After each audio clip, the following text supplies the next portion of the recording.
तो और ये तो दूसरी मॉरल बात, विक्ट्री हो गई ना के उत्तर शर्मा जी। प्रदेश में अब दो तीन राज्य है। नहीं जी, पर जी। ये समझना पड़ेगा ना कि बनारस को छोड़ के आसपास के सारे इलाके, अमेठी जैसी सीट, फैजाबाद जैसी सीट आपके हाथ से निकल गई, तो उसके पीछे वजह क्या थी?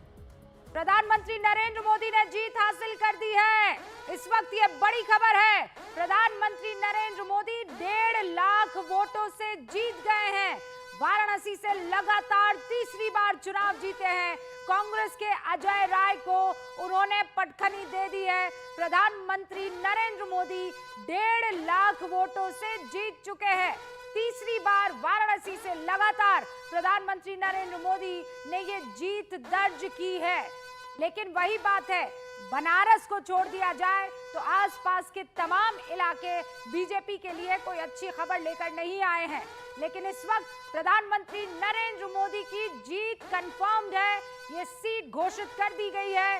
वाराणसी से लगातार तीसरी बार प्रधानमंत्री नरेंद्र मोदी सांसद चुन लिए गए हैं। वहां की जनता ने उनको 1.5 लाख वोटों से जिताया है। हमारे साथ के शर्मा मौजूद हैं, हमारे साथ प्रदीप जी मौजूद हैं और शुभ्रास्ता भी हमारे साथ जुड़ चुकी है। अनुराग भदौरिया, पहले आप अपनी बात रख लीजिए और उसके बाद। हाँ। देखिए अब भारतीय जनता पार्टी की हालत उत्तर प्रदेश में ये हो गई, अयोध्या भी हार गई बुरी तरीके से।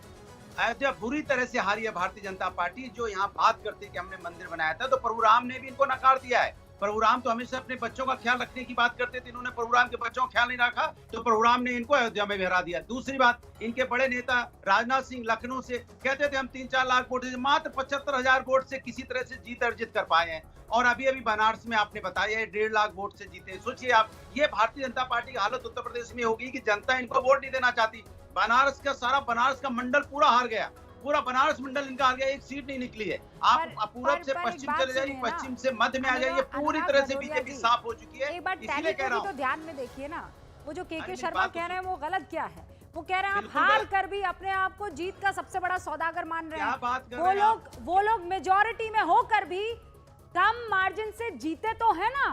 आप ये कह रहे हैं कि कम मार्जिन से जीते हैं तो उसको हार मान लें, और आप जो इस वक्त सरकार बनाए हुए नहीं है, आपकी जीत मान ली।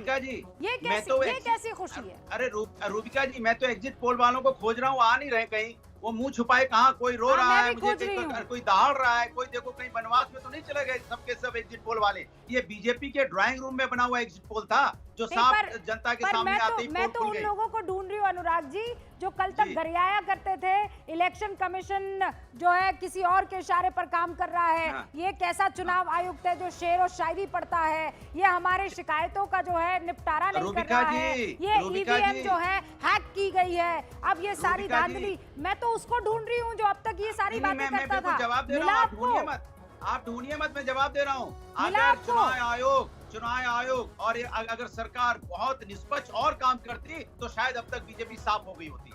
जिस तरह से हम लोगों को चुनाव प्रचार में रोका जाता था, जिस तरह से हम लोग की गाड़ियां रोकी जाती थी, जिस तरह से हम लोग को परेशान किया जाता था, क्या बीजेपी कार्यकर्ताओं को परेशान किया गया? कभी नहीं किया गया। बीजेपी के लोग तो सरेआम घूमते थे, सारी एक्टिविटीज करते थे, सारी बंदिशें हम लोगों के लिए थी। उसके बाद भी जनता ने हमें चुना है, जनता का धन्यवाद देता हूं। हाँ, ये कहिए ना, जनता का धन्यवाद दीजिए। अब ये विक्टिम कार्ड रख दीजिए ना, पीछे वाले बटन नहीं, विक्टिम का नहीं, हमें ये नहीं करने दिया, हमें वो नहीं करने दिया। अभी भी काउंटिंग